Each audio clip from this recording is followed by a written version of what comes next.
Data centre ఏర్పాటు చేసి ఉద్యోగాలిస్తామని ముందుకొచ్చిన ఉర్సా క్లస్టర్ కు ఏపీ కేబినెట్ 60 ఎకరాల భూమిని విశాఖపట్నంలో కేటాయించడం ఇప్పుడు వివాదాస్పదంగా మారుతోంది. దొరికిందే అదునుగా 60 ఎకరాలను 6,000 ఎకరాలుగా మార్చి వైసీపీ వారు లోకేష్ పై దాడిని తీవ్రతరం చేస్తున్నారు. ఇదే కాదు, మొన్న మనం చూశాం, టీసీఎస్ కంపెనీకి ల్యాండ్ ఇచ్చినప్పుడు కూడా ఇలాంటి వివాదమే తలెత్తడం.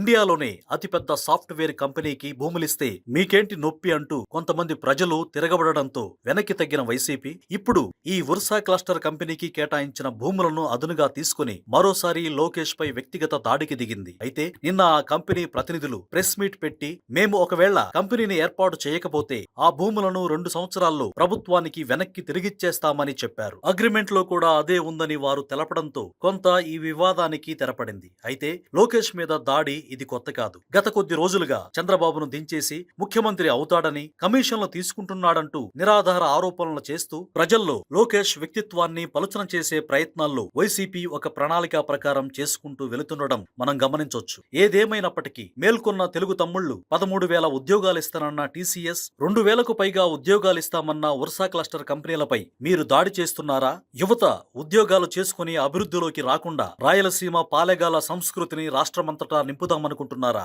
యువత మొత్తం మీ వెనక కత్తులు కటార్లు పట్టుకుని రౌడీల్లా తిరగాలనుకుంటున్నారా అని ప్రశ్నించడంతో పాటు కంపెనీలకు భూములిస్తేనే ఇంత రాద్ధాంతం చేస్తున్న మీరు, సరస్వతి పవర్ కంపెనీ కోసం పల్నాడులో 100 ఎకరాలు తీసుకున్న జగన్ ఇంతవరకు అక్కడ ఒక్క రాయి కూడా వేయకుండా అప్పనంగా దుబ్బేసిన అంశాన్ని, అలాగే వైఎస్ రాజశేఖర రెడ్డి హయాంలో సెజ్ల పేరుతో VANPIC, Lepakshi knowledge hub, Indu లాంటి అనేక భారీ భూ కుంభకోణాలను, వేలాది ఎకరాల్లో రైతుల నుంచి చాలా తక్కువ ధరకు భూమిని గుంజుకున్న గతాన్ని గుర్తు చేస్తూ వైసీపీ వారికి తెలుగు తమ్ముళ్లు గట్టిగా బదులిస్తున్నారు. ఏది ఏమైనప్పటికీ లోకేష్ వ్యక్తిత్వంపై దాడి చేయాలనుకుంటున్నారా, రాష్ట్రాభివృద్ధిపై దాడి చేయాలనుకుంటున్నారా అనేది ప్రజలకు జగనే తెలియజేయాలి.